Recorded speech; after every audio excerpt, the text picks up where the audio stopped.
Last time, we looked at Max Tegmark's version of the multiverse theory and its 4 levels.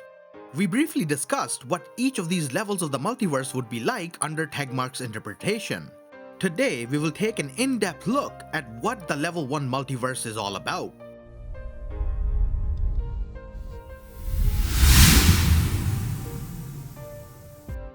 Around 1980, Alan Guth discovered some serious problems with the earliest stages of Alexander Friedman's version of the Big Bang model. In particular, the horizon problem, which says that if the Big Bang explosion happened everywhere at an infinite number of points, then why is it the case that the temperature of the cosmic microwave background radiation is almost identical in different regions of space?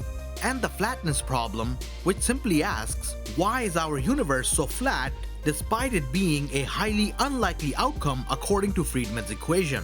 To answer these fine-tuning problems, Alan Guth proposed a revolutionary solution that he called inflation. He assumed the existence of an extremely dense, point-like substance that was there before the Big Bang that defies all our everyday experiences. Meaning, if 1 gram of this substance expanded into twice the volume, its density would remain the same, producing 2 grams of the substance. According to Einstein's theory of gravity, such a substance could undergo a most remarkable explosion, doubling its size at an exponential rate. This repeated doubling of the size automatically causes repeated doubling of the expansion speed. However, this exponential inflation process eventually slowed down to a much more relaxed pace, at least in our visible universe, as the inflating material decayed into ordinary matter, gradually decelerated by gravity. Now, it should be noted that inflation generally refuses to stop, forever producing more space, as discovered for specific models by Andre Linde and Paul Steinhardt. This is the concept of eternal inflation, the discovery of which has radically transformed our understanding of what's out there in space on the largest scales.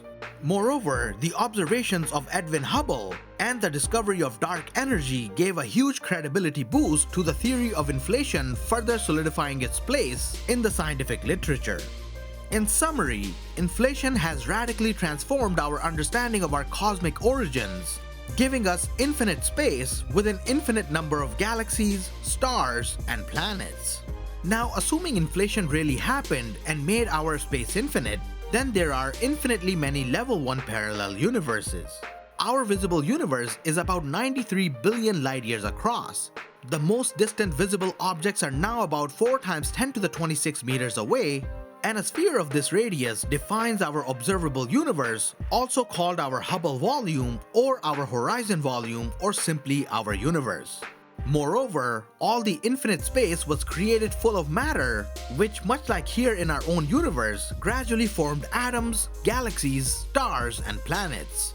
This means that most of the Level 1 parallel universes shared our own cosmic history in general. However, they may differ from our universe in the details because they started out slightly differently due to the random quantum seed fluctuations. So there are infinitely many other inhabited planets, including not just one, but infinitely many with people with the same appearance, name, and memories as you. Actually, there are infinitely many other regions of the size of our observable universe, where every possible cosmic history is played out. This is the Level 1 multiverse. In fact, Max Tegmark estimates that if you traveled in a straight line for about 10 to the 10 to the 118 meters, you would come across an identical copy of our observable universe. But if you wanted to meet an identical copy of you, then the distance to that would be relatively less, about 10 to the 10 to the 29 meters away, which is still beyond astronomical.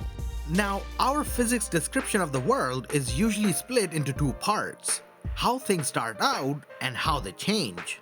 In other words, we have initial conditions as well as the laws of physics that specify how these initial conditions evolve over time.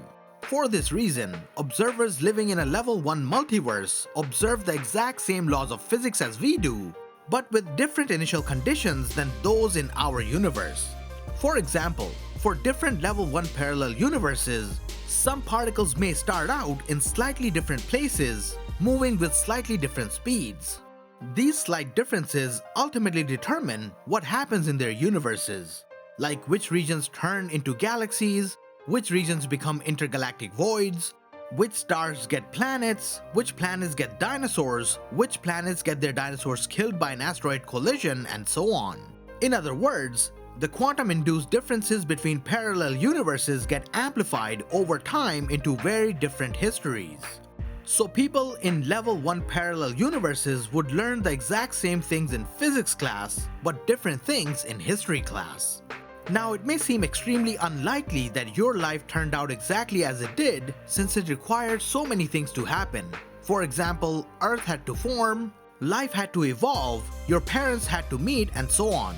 But the probability of all these outcomes happening clearly isn't zero, since it in fact happened right here in our universe. And if you roll the dice enough times, even the most unlikely things are guaranteed to happen.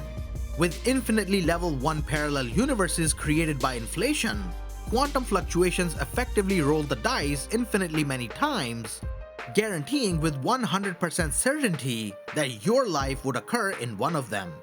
Indeed, in infinitely many of them, since even a tiny fraction of an infinite number is still an infinite number. And an infinite space doesn't contain only exact copies of you, it contains many more people who are almost like you, yet slightly different.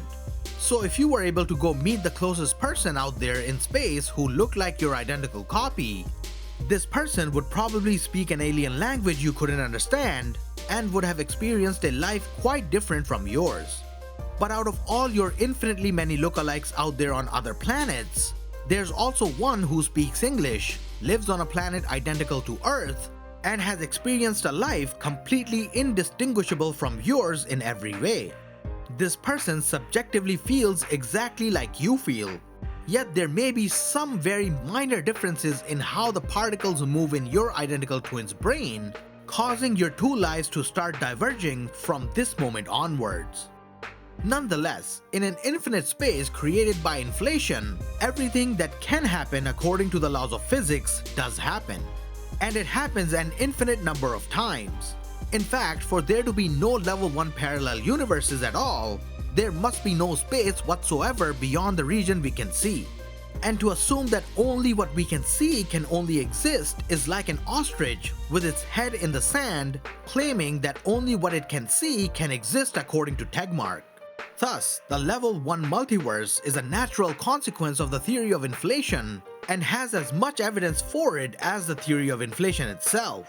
But the level 1 multiverse is just the beginning of what the theory of inflation predicts.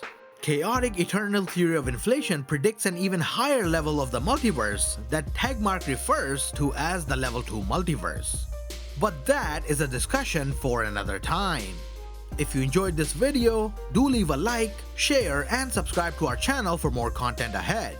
Is our universe truly infinite as predicted by inflation? Or just extremely large and finite? Let us know your thoughts down below. Until then, we'll see you in the next one.